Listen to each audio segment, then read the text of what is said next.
ಅಂಶವನ್ನ ಖಂಡಿತವಾಗಿ ನೀವು ಪಡ್ಕೋಬಹುದಾಗಿದೆ.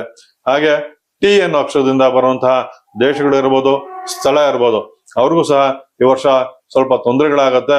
ಟಿ ಅನ್ನೋ ಅಕ್ಷರದವರು ಸಹ ಆರೋಗ್ಯದ ಕಡೆ ಸಾಕಷ್ಟು ಗಮನವನ್ನ ನೀವು ಹರಿಸ್ಬೇಕು ಅಂತ ಹೇಳಿ ಈ ವರ್ಷದ ನಮಗೆ ಕುಂಡಳಿಲಿ ಕಂಡು ಬರ್ತಾ ಇದೆ. ಇಲ್ಲಿ ಗುರುವಿನ ಸ್ಥಿತಿಯನ್ನ ನೋಡಿದಾಗ, ಗುರು ಅಂತ ಹೇಳಿದ್ರೆ ಆಧ್ಯಾತ್ಮಿಕ ಚಿಂತಕರು, ಆಧ್ಯಾತ್ಮಿಕ ಚಿಂತಕರಿಗೆ ಅನೇಕರಿಗೆ ಆರೋಗ್ಯ ಸಮಸ್ಯೆಗಳಾಗ್ಬೋದು, ಅನೇಕ ವಾದ ವಿವಾದಗಳಿರ್ಬೋದು, ಅಥವಾ ಅನೇಕ ವಾದಗಳನ್ನ ಸೃಷ್ಟಿ ಮಾಡ್ಕೊಳ್ಳುವಂತ ಒಂದು ಹೇಳಿಕೆಗಳು ಈ ಒಂದು ಆಧ್ಯಾತ್ಮಿಕ ಚಿಂತಕರಲ್ಲಿ ಕಂಡು ಬರ್ತಾ ಇದೆ. ಆದ್ದರಿಂದ ಅವ್ರು ಏನೇ ಒಂದು ಹೇಳಿಕೆ ಕೊಡಕ್ ಮುಂಚೆ ಸಾಕಷ್ಟು ಎಚ್ಚರಿಕೆಯನ್ನು ವಹಿಸ್ಕೊಂಡ್ರೆ ಖಂಡಿತ ಈ ವರ್ಷ ಸಹ ಅವ್ರಿಗೆ ಶುಭ ಆಗತ್ತೆ ಅನ್ನೋದ್ರಲ್ಲಿ ಯಾವುದೇ ರೀತಿಯಾದ ಸಂಶಯವಿಲ್ಲ.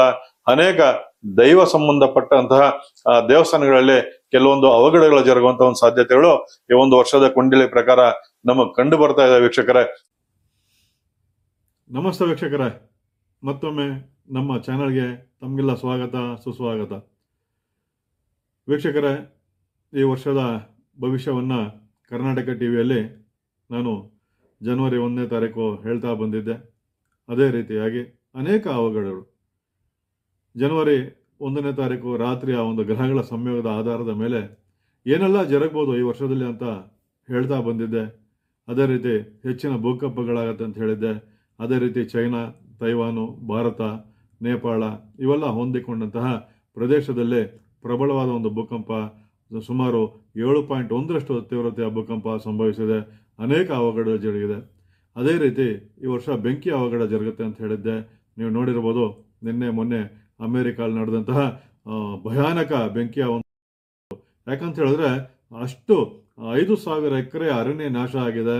ಹಾಗೆ ನೂರಾರು ಜನರ ಸಾವಾಗಿದೆ, ನೂರಾರು ಪ್ರಾಣಿಯ ಪ್ರಭೇದಗಳು ನಷ್ಟ ಹೊಂದಿದೆ, ನೂರಾರು ಮನೆಗಳು ಅಗ್ನಿಗೆ ಆಹುತಿ ಆಗಿದೆ ಅಂತ ಹೇಳ್ತಾರೆ. ನಿಜಕ್ಕೂ ಶೋಚನೀಯವಾದಂತಹ ಒಂದು ಸುದ್ದಿ ಅಂತ ನಾವು ಹೇಳ್ಬೋದು. ವೀಕ್ಷಕರೇ ನೋಡಿ, ನಾವೆಷ್ಟೇ ಮುಂದುವರೆದಿದ್ರು ಪ್ರಕೃತಿಯ ಮುಂದೆ ನಾವೆಲ್ಲ ಯಾವುದೇ ರೀತಿಯಾದ ಲೆಕ್ಕ ಕೇಳ್ದಂಗೆ ಮಯ ಆಗೋಗ್ತೀವಿ. ವೀಕ್ಷಕರೇ, ಪ್ರಕೃತಿಯ ಕೊನೆಗೆ ಉಳಿಯುವಂತಹ ದೈವ ಯಾವುದು ಅಂತ ಹೇಳಿದ್ರೆ ಪ್ರಕೃತಿ ಮಾತೆಯ ಮೇಲೆ ನಿತ್ಯ ಮಾಡ್ತಾ ಇರೋಂಥ ಒಂದು ಅನಾಚಾರಗಳು ನಾವೆಲ್ಲ ಸೇರಿ ಮಾಡ್ತಾ ಇರೋವಂಥದ್ದು ನಿಜಕ್ಕೂ ಪ್ರಕೃತಿ ನಮಗೆ ದಿನ ಒಂದೊಂದು ಪಾಠವನ್ನು ಕಳಿಸ್ತಾ ಇದೆ. ಅದೇ ರೀತಿ ನೋಡಿದ್ರೆ ಈ ವರ್ಷದ ಒಂದು ವರ್ಷ ಭವಿಷ್ಯದಲ್ಲಿ ಟಿ ಅನ್ನೋ ಅಕ್ಷರ, ಟಿ ಅನ್ನೋ ಪ್ರದೇಶ, ಟಿ ಅನ್ನೋ ದೇಶಗಳಲ್ಲಿ ಅನೇಕ ತೊಂದರೆಗಳಾಗತ್ತೆ, ಅನೇಕ ಅವಘಡಗಳಾಗತ್ತೆ ಅಂತ ಹೇಳಿದ್ದೆ.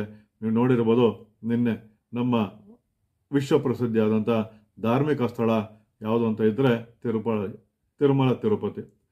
ಈ ತಿರುಮಲ ತಿರುಪತಿಯಲ್ಲಿ ಕಾಲು ತುಳಿತಕ್ಕೆ 6 ಜನರ ಪ್ರಾಣಹಾನಿಯಾಗಿದೆ. ಹಾಗೆ ಸುಮಾರು ಒಂದು 20 ಜನಕ್ಕೆ ಗಾಯ ಆಗಿದೆ ಅಂತ ಹೇಳಿ ನಾನು ಬೆಳಿಗ್ಗೆ ಟಿವಿನ ನೋಡಿದಾಗ ನಿಜಕ್ಕೂ ಆಶ್ಚರ್ಯ ಆಯಿತು. ವೀಕ್ಷಕರೇ, ಯಾಕಂತ ಹೇಳಿದ್ರೆ ನಾನು ಈ ಹಿಂದೆ ಅಂದರೆ ಇದೇ ವರ್ಷದ ಕಳೆದ ವಾರವಷ್ಟೇ ಕರ್ನಾಟಕ ಟಿವಿಯಲ್ಲಿ ನಾನು ಹೇಳಿದ್ದೆ, ಟಿ ಅನ್ನೋ ಒಂದು ಪ್ರದೇಶದಲ್ಲಿ, ಟಿ ಅನ್ನೋ ಒಂದು ಅಕ್ಷರದ ಒಂದು ಸ್ಥಳಗಳಲ್ಲಿ, ಧಾರ್ಮಿಕ ಸಂಬಂಧಪಟ್ಟಂಥ ಒಂದು ಸ್ಥಳಗಳಲ್ಲಿ ಅನೇಕ ಅವಘಡ ಜರುಗತ್ತೆ ಅಂತ ಹೇಳಿದ್ದೆ. ನೀವು ನೋಡಿರ್ಬೋದು, ಇವತ್ತು ಆದಂತಹ ಒಂದು ಸ್ಥಿತಿ ತುಂಬ ಕರುಣಾಜನಕವಾಗಿದೆ. ವೀಕ್ಷಕರೇ, ಇವೆಲ್ಲ ಹೇಗೆ ಸಾಧ್ಯ ನೋಡಿ, ಆದಮೇಲೆ ಹೇಳುವಂಥದ್ದು ಬೇರೆ, ಆಗೋಕ್ಕೂ ಮುಂಚೆ ಹೇಳುವಂಥದ್ದು ಇದೆಯಲ್ಲ, ಅದು ನನ್ನ 30 ವರ್ಷಗಳ ಅವಧಿಯಲ್ಲಿ ಅನೇಕ ವಿಚಾರಗಳು, ಸಾವಿರಾರು ವಿಚಾರಗಳು ನಡ್ಕೊಂಡ್ಬಂದಿದೆ. ಅದೇ ರೀತಿಯಾಗಿ ಇವತ್ತು ನಿಮ್ಮ ಕಣ್ಣು ಮುಂದೆನೇ ಇದೆ.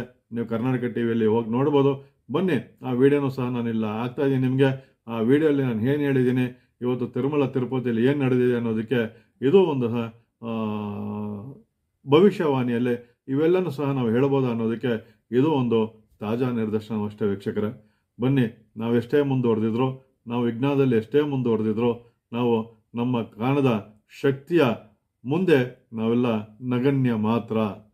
ನಾವು ಯಾವುದೇ ರೀತಿಯಾದ ಲೆಕ್ಕಕ್ಕೆ ಇಲ್ಲದೆ ಇರುವಂಥವರು ಅನ್ನೋದು ಮತ್ತೊಮ್ಮೆ ನಮಗೆ ಒಂದು ಗ್ರಹಗಳ ಒಂದು ಲೆಕ್ಕಾಚಾರದ ಲೆಕ್ಕಾಂಶಗಳು ನಮಗೆ ತಿಳಿಸ್ಕೊಟ್ಟಿದೆ. ವೀಕ್ಷಕರೇ, ಬನ್ನಿ, ಮುಂದೆ ಇನ್ನೂ ಅನೇಕ ವಿಚಾರಗಳನ್ನ ನಾನು ತಿಳಿಸ್ಕೊಡ್ತಾ ಹೋಗ್ತಾ ಇದ್ದೀನಿ. ಇವತ್ತಿಗೆ ಧನ್ಯವಾದಗಳನ್ನು ಅರ್ಪಿಸ್ತಾ ಈ ಕಾರ್ಯಕ್ರಮವನ್ನು ಮುಗಿಸ್ತೀನಿ. ಧನ್ಯವಾದಗಳು.